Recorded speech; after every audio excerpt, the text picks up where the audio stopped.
In the turbulent sweep of European history, Napoleon Bonaparte often looms not merely as a military and political figure, but as a symbol of disruption and apocalyptic force, a historical embodiment that could be interpreted through the lens of the Book of Revelation. The Napoleonic Wars, spanning roughly from 1803 to his final defeat at Waterloo in 1815, tore across Europe with unprecedented speed and ferocity, dismantling monarchies, redrawing borders, and appending centuries of social, political, and religious order to contemporaries steeped in biblical imagery. Napoleon's meteoric rise from a revolutionary officer to Emperor of France, crowning himself in defiance of tradition, might well have appeared to echo the beast, a figure of immense power, moral inversion, and sweeping destruction. His campaigns left entire regions depopulated, economies in disarray, and traditional authorities shattered, creating a sense among ordinary Europeans that the natural and moral order itself had been overturned. Even more striking was the timing of his fall in relation to the natural calamities that followed. In 1816, the year without a summer, caused by the eruption of Mount Tambora in Indonesia the previous year, blanketed Europe with cold, frost, and widespread crop failures.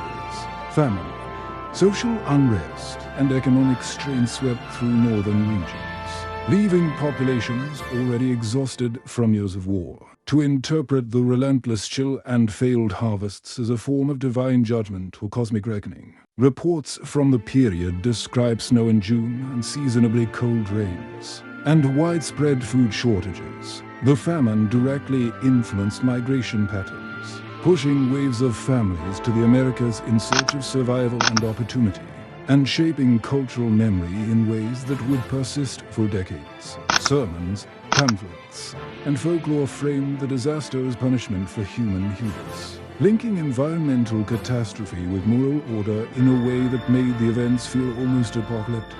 Over the ensuing decades, Europe remained a crucible of bloodshed. Wars, large and small revolutions, national unifications, colonial campaigns, and regional conflicts continued to exact a heavy toll on populations. By the late 19th and early 20th centuries, this pattern of violence reached unprecedented scale. World War I, often described as the first industrialized war, introduced mass mechanized slaughter, leaving millions dead and entire regions devastated.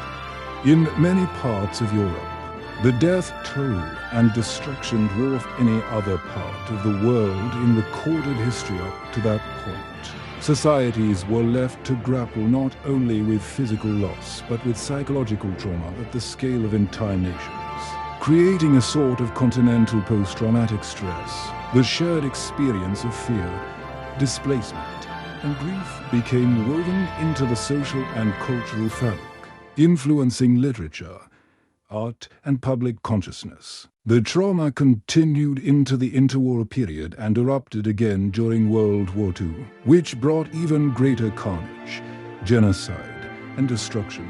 Europe, already conditioned by a century of violence, famine, and political upheaval, faced the horrors of mechanized war, aerial bombardment, and mass atrocities. The psychological imprint of repeated exposure to catastrophe famines, invasions, and relentless warfare cannot be understated.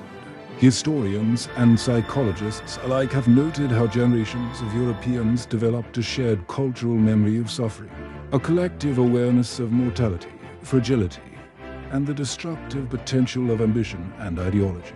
It is within this context that the 19th and early 20th centuries can be seen not merely as a sequence of events, but as an interconnected continuum of human and natural crises, reinforcing moral, social, and psychological lessons across generations.